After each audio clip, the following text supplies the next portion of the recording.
Good morning, everyone. In this video, we are continuing on page 11 in the note packet.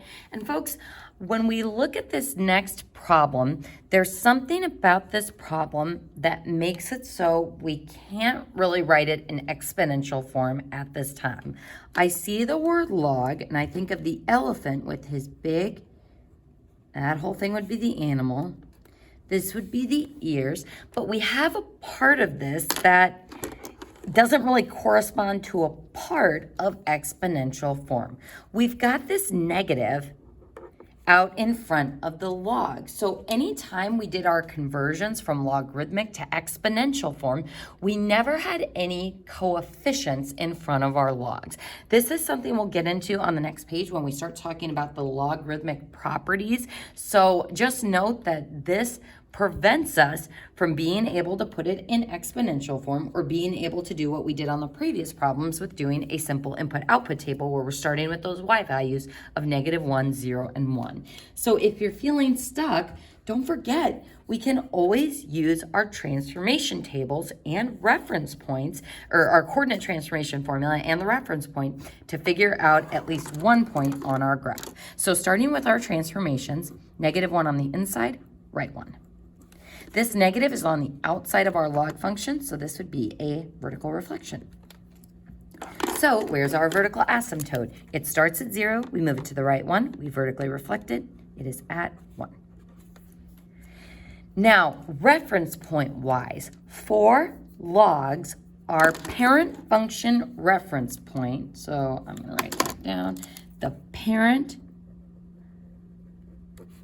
log reference point is always that 1, 0. And again, it looks like the word log if we throw a G onto it. So that is my reference point. So if I can come up with the coordinate transformation formula, I will be able to transform that reference point so I can have at least one exact point on my graph. All right, folks, so my coordinate transformation formula, how do I move my x values right 1? By adding 1. How do we vertically reflect? By taking the opposite of the y values. So if I apply that transformation coordinate formula to that reference point, we end up getting 2, 0. So there is my reference point. Now, from here, is it going to level off towards the asymptote on the lower end or towards the asymptote on the upper end? Here, it's helpful to think of the inverse exponential function. So my inverse exponential function would be a base 3 or a growth function. So my growth function looks like this. So if I reflect this over that line of reflection, our corresponding inverse log function look like this. So leveling off like this. However, considering our transformations, we move it to the right one. And then if we vertically reflect it, we're actually looking at something more like this. So these ones are tough because we really have to put all of these properties together. So up towards the asymptote and then outward. So our domain starts at 1 and goes to infinity, and our range is all real numbers.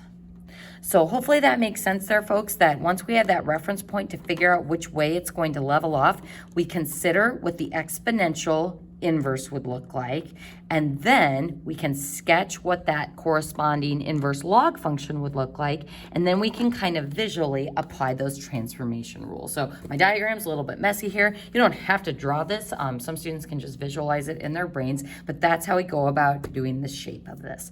So let's go ahead and move to our last one. And folks, actually, I would recommend that you pause the video and try this one on your own. So let's go ahead and practice doing our transformation coordinate formula for that one. This is moving us up 2. This is moving us left 4.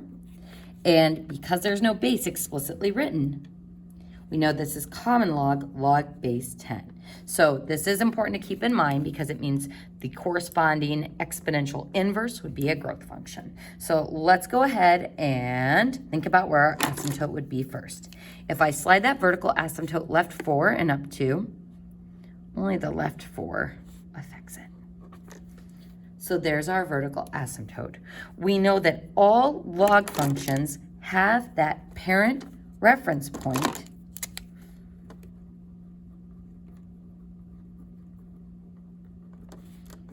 of 1, 0.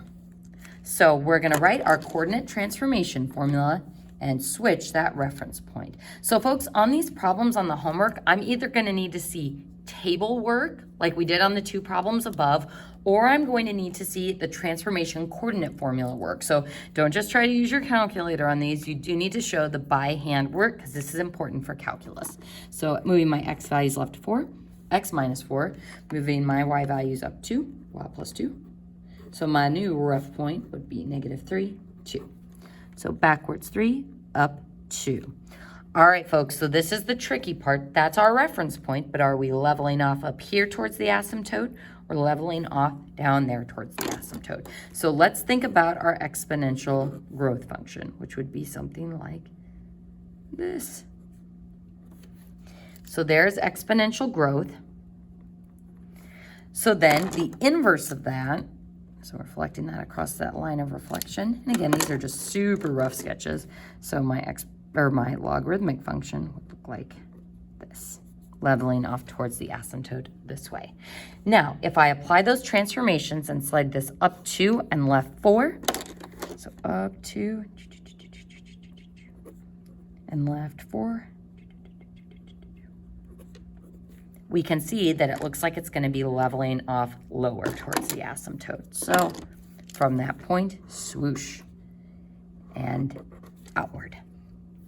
Our domain for this one starts at the asymptote at -4, goes to infinity, and then our range is all real numbers. And that concludes page 11 of the notes.